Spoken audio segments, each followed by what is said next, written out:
AI 기업이라고 자칭하는 기업들 중 대부분은 데이터 사용에 관한 권한도 없고 그리고 컴퓨팅 파워는 클라우드 사업자들한테 얻어 쓰고 있는 기업들입니다. 진짜 기업인지 가려내려고 하면은 이렇게 세 가지가 진짜 반드시 필요하게 되거든요. 바로 알고리즘, 데이터, 그리고 컴퓨팅 파워입니다. 여기서 눈에 띄는 기업이 바로 테슬라입니다.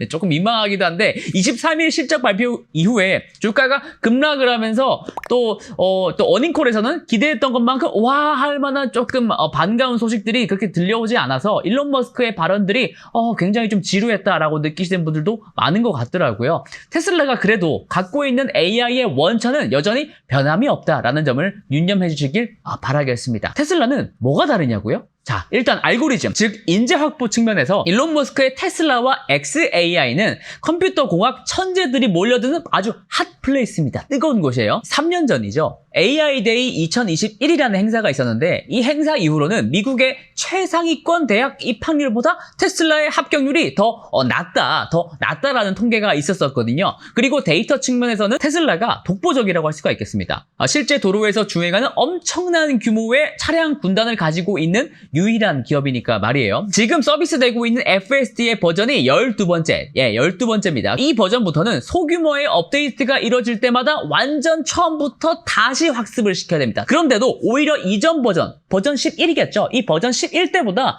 업데이트 주기가 더 짧아지고 있어요. 이것은 테슬라가 컴퓨팅 인프라를 엄청나게 많이, 그러니까 GPU를 엄청나게 갖다 많이 쓰고 있기 때문에 그렇습니다. 컴퓨팅 파워에 대한 일론 머스크의 행보는 소위 좀 광폭적이다라고 할 수가 있을 것 같은데요.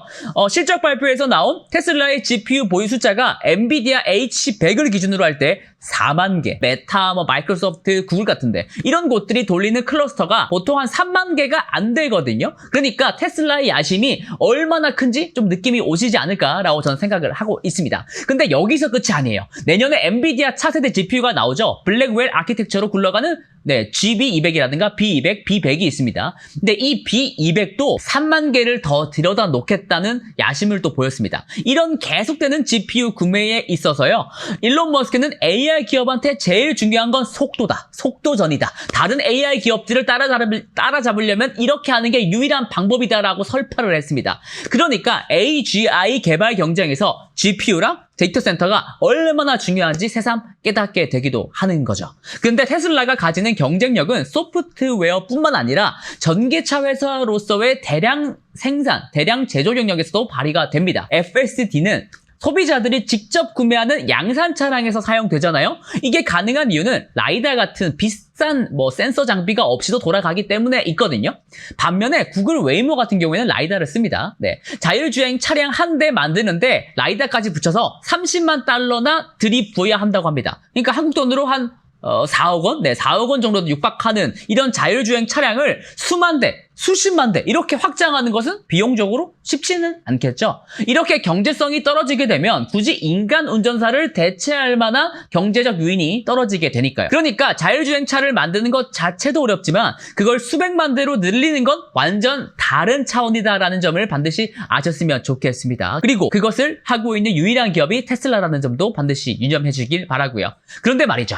FSD가 북미에서, 그러니까 미국과 캐나다에서는 조금 풀렸는데 아직 구독률이 그렇게 인상적이지는 않아요. 그래서 테슬라가 자율주행 때문에 주가가 아직 팍팍 폭발적으로 못 오르고 있는 상황이기도 하거든요. 제 생각에는 사람들이 아직 자율주행이 진짜 완성된 게 맞나? 하는 의구심이 아직 큰 것 같습니다. 근데 곧 바뀔 수도 있을 것 같아요. FSD가 소규모 업데이트를 지속해가면서 곧 핸들을 잡지 않아도 경고음이 울리지 않는 방식으로 변화가 예고되어 있기 때문에 그렇습니다. 핸들만 안 잡아도 운전이 정말로 편해진다고 하거든요. 그리고 그만큼 테슬라가 자신감이 올라갔다라고 볼 수가 있는 것이죠. 그리고 FSD의 성능이 올라가고 이에 따라서 구독자가 늘어날수록 부채로 잡혔던 이연 수익, Deferred Revenue라고 하는 게 진정한 매출로 잡히게 되면서 실적의 보탬이 되게 됩니다. 그런데 말이죠. 최근에 머스크가 또 뭐라고 말을 했냐면요. 차세대 FSD 모델은 파라미터의 숫자, 좀 어렵죠? 그러니까 AI 모델의 크기가 늘어나야 된다. 5배 정도 더 늘어나야 된다라고 말을 했습니다. 근데 이게 어떻게 되냐면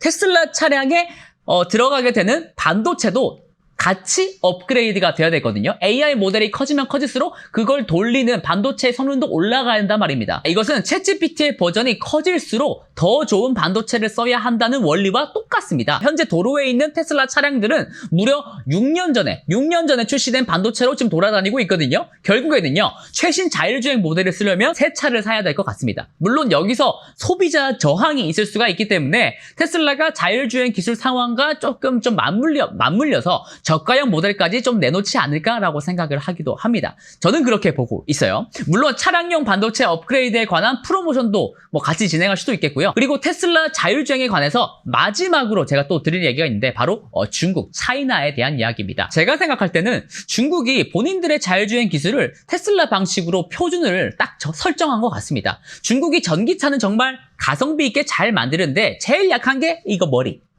자율주행 기술이거든요. 그러니까 이제는 테슬라를 공부하고 따라하는 게 중국 전기차 업체들의 조금 살 길이 된 것 같아요. 최근에는 중국 정부가 그래서 테슬라를 완전 약간 밀어주는 듯한 느낌이 강하거든요. 장쑤성이랑 상하이의 공공기관들이 관용차로 테슬라 사용을 허가했다라는 기사도 최근 나왔었고요.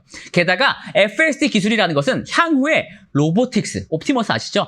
로보틱스랑도 활용이 이어지게 되거든요. 로봇 시대가 오게 되면 인구가 많은 게 더 이상 경쟁 우위가 아닐 수가 있게 되거든요. 로봇이 하면 되니까요. 그러니까 인적 자원 대국인 중국 입장에서는 FSD와 로보틱스에 대해서 핵심 기술이라는 점을 정말 간절하다라고 할 수가 있을 것 같고요. 여기서 가장 큰 수혜를 입을 수 있는 기업 중 하나가 테슬라다라는 점을 유념해 주시길 바라겠습니다. 주가가 빠진 만큼 상심도 크리라 좀 생각이 들어서 저도 마음이 조금 먹먹하고 저도 기분이 진짜 안 좋은데요. 이런 만큼 더욱더 기업의 경쟁력에 대해서 또 본질에 대해서 더 공부해보는 시간으로 가져야 되지 않나라고 저는 생각을 하고 있고요. 곧 좋은 소식을 기대를 해보겠습니다. 자, 이걸 듣고 계시는 형님 누나들 중에 그래도 나는 남들보다는 조금 AI를 많이 쓰는 것 같다 이렇게 자평하시는 분들도 있잖아요. 저는 정말 헤비 유저거든요. 클로드랑 챗GPT를 매일 같이 쓰면서 비교를 해보는데 클로드가 확실히 더 잘한다고 조금 매번 느끼고 있거든요. 그래서 사실상 사용 용량 때문에 클로드를 어쩔 수 없이 사용하지 못할 경우에만 챗GPT를 쓰곤 합니다. 저는 지금 그러고 있어요. 근데 말이죠, 보통 일반인들의 생각과는 저희 같은 이제 아까 얼리 어답터들은 좀 괴리가 조금 있는 게 사실이더라고요. 여전히 훨씬 더 많은 사람들이 챗GPT를 쓰고 있다는 사실을 알게 되었습니다. 사이트 방문자 숫자를 보게 되니까 챗GPT가 구글 제미나이라든가 아니면 엔트로픽의 클로드라든가 이런 것들보다 방문자 숫자가 훨씬 많더라고요. 제미나이보다 5배, 클로드보다는 10배가 더 많습니다. 접속자 숫자가요. 이게 바로 선점 효과라고 할 수가 있겠습니다. 요즘에는 AI라는 단어 대신에 아예 챗GPT라고 부르는 사람들도 꽤 많더라고요. 스테이플러를 호치키스라고 발음하는 사람들이 아직도 많잖아요. 그거랑 똑같은 원리지 않을까라고 생각합니다. 그래서 오픈 AI가 새 모델을 출시하는 게 자꾸 늦어지는 것 같아도 이런 선점 효과로 사실상 여유를 조금 칠링을 하고 있는 게 조금 아닌가 합니다. 그런데요, 더 중요한 것은 바로 이제부터 나옵니다. 챗봇 성능으로는 1위를 뺏겼을지 몰라도 AGI 개발, 그러니까 범용 인공지능 개발에 관해서는 여전히 오픈 AI가 선두를 달리고 있다는 사실입니다. 이와 관련해서 최근 아주 흥미로운 블룸버그 보도가 있었습니다. 보도에 따르면 7월 9일에 오픈 AI가 사내 회의를 열었는데 여기에서 AI 개발의 미래에 관한 5단계 체계를 발표를 했다고 합니다. 그 5개가 대체 무엇인지는 제가 지금 자료 화면으로 딱 띄워드리겠습니다. 자, 이 표를 보시잖아요. 지금이 여기 1단계 챗봇이거든요. 그리고 바로 다음 단계가 2단계인 추론가, 영어로는 리즈너입니다. 지금 이 2단계 완성까지 거의 근접했다고 오픈AI가 처음으로 밝힌 겁니다. 이 2단계의 추론가, 그러니까 리즈너의 성능은요, 박사 수준의 지식과 더불어 인간 수준의 추론 능력, 사고 능력을 가지고 문제 해결까지 할 수 있는 그야말로 자율적인 시스템입니다. 그러니까 정말로 AI가 완전 자동화, 자율화 에이전트 이런 개념에 다가갈 수 있는 첫 단추를 깼다라고 볼 수가 있을 것 같습니다. 특히 오픈 AI가 1단계에서 2단계로 거의 왔다고 한 게 중요한 게 뭐냐면요, 이 2단계로 딱 도약하는 것이 가장 어렵기 때문에 그렇습니다. 알고리즘 혁신이 필요하거든요. 2단계부터 5단계까지는 비교적 쉬운 것이라고 샘 알트만 CEO가 사실상 이미 작년에 트윗을 남기기도 했습니다. 이미 만든 것을 바탕으로 새로운 기능을 추가하는 공학적인 작업이라고 했거든요. 2단계부터 5단계까지는요. 그러니까 오픈AI가 2단계에 거의 왔다는 것은 AGI 개발이 지금 순조롭게 진행 중이다라는 사실을 저희가 미루어 짐작해 볼 수가 있을 것 같습니다. 그럼 오픈AI는 어떻게 이런 방향을 딱 잘 잡을 수가 있었을까요? 이에 관해서도 오픈 AI에 관한 또 다른 내부 소식이 조금 유출됐습니다. 이름하여 프로젝트 스트로베리. 딸기예요, 딸기. 이게 사실 오픈 AI의 최고 극비 프로젝트라고 하거든요. 이 딸기가 뭐냐면요. AI의 추론 능력을 크게 높이는 게 목표라고 합니다. 딸기의 목표가 추론 능력입니다. 그러니까 이 2단계 추론가를 개발하기 위한 프로젝트가 프로젝트 스트로베리다라는 점을 저희가 예상해 볼 수가 있겠죠. 이 스트로베리는요, 이전 AI 모델과는 다른 매우 특별한 방식으로 만들어지는데요. 보통 AI 모델들은 어느 정도 사전학습, 그러니까 프리트레이닝이라는 것을 한 다음에 조금 미세 조정이라는 것을 하게 되거든요. 그러니까 인간 개발자가 AI에게 일종의 예절을 주입하는 강화 학습을 하게 됩니다. 이게 사후 학습이에요. 그러니까 사전학습을 해놓고 나중에 인간이 예절을 주입하는 사후 훈련을 하는 겁니다. 근데 이 프로젝트 스트로베리는 훈련을 중간에 쉬지 않고 계속 훈련하는 거예요. 그런데 계속 훈련하려면 데이터가 있어야 될 거 아니겠습니까? 근데 이 데이터를 어떻게 만드냐? AI가 직접 만드는 겁니다. 무섭지 않나요? 그러니까 AI가 내놓은 출력물이 데이터가 되는 건데요. 근데 여기서 중요한 점은 AI가 답변을 내놓을 때 그 답 자체뿐만 아니라 그 답을 왜 놓았는지, 그 답을 왜 내놨는지에 대한 근거, 이유들까지 같이 내놓도록 합니다. 그러니까 답만 맞추면 되는 게 아니라요. AI가 내놓은 사고 과정, 근거 자료까지 틀리면 다시 생각해보게 하고 그 추론 과정도 맞다면 그 부분을 좀 더 강화해서 미세 조정하는 그런 방식이다라고 할 수가 있겠습니다. 눈치채신 분들도 계시겠지만 이게 바로 자가 개선하는 AI라고 볼 수가 있을 것 같습니다. 근데 오픈 AI는 이 자가 개선 AI를 어디에서 훈련시키고 있는 줄 아세요? 다름 아닌 게임입니다. AI가 게임 속 여러 상황에 맞닥뜨리면 어떤 행동을 할 거 아니겠습니까? 그런데 그런 행동을 왜 했는지 설명을 해야 되는 거죠. 그리고 그 결과를 분석하고 이걸 엄청나게 자주 많이 반복하면서 빠른 결정을 하도록 점차 능숙하게 진화하는 거죠. 지금으로부터 무려 8년 전에 오픈 AI는 2016년에 유니버스라는 프로젝트를 개시한 적이 있습니다.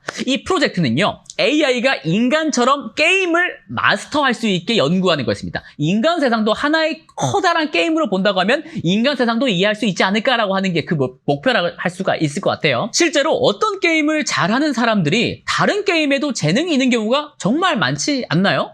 예를 들면 스타크래프트 임요한, 제 나이가 나오는 것 같은데 임요한이라든가 홍진호라든가 이런 사람들이 포커 게임도 굉장히 잘하는 것처럼 말이에요.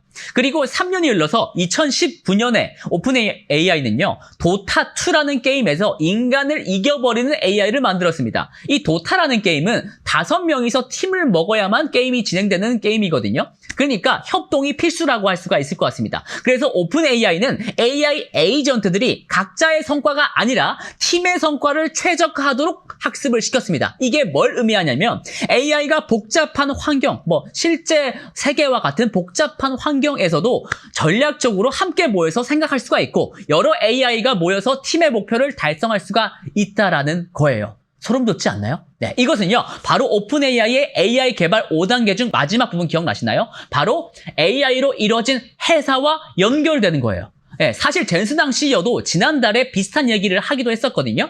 미래에는 모든 회사가 대량의 AI 전투를 가지게 될 것이다. 원하는 AI 전투를 딱 데려와서 팀으로 만들어버리고 그들에게 임무만 딱딱딱 주면 알아서 일을 나눠서 하게 될 거다. 일을 나누는 팀장 역할마저도 AI가 할 수 있을 것이다. 라고 말을 했습니다. 젠슨항이 말이죠. 그러니까 실리콘밸리에서 AI 개발 최전선에 있는 사람들은 다 비슷한 생각을 하고 있다는 점을 저희가 예상을 해볼 수가 있어요. 아까 오픈 AI가 도타 게임에서 인간을 이긴 AI를 만들었다라고 말씀을 드렸잖아요. 근데 도타라는 게임에 한번 도전을 해봐 이런 식으로 권유를 한 사람이 누군지 아세요? 바로 일론 머스크입니다. 네, 그러니까요, 결국 이 AI 최전선에 있는 사람들은 우리들이 현재 지금 어디로 가고 있는지, 무엇을 개발해야 되고 그것을 위한 필요한 자원이 무엇이 될지 이런 것들을 지금 훤히 다 알고 있다는 느낌을 저는 좀 강하게 받게 되더라고요. 자, 생각보다도 정말 엄청난 일들이 지금 벌어지고 있는 것 같은데 여러분들 생각은 정말 어떠신지, 형님 누나들 생각은 어떠신지 정말 댓글 좀 간절히 부탁드리겠습니다.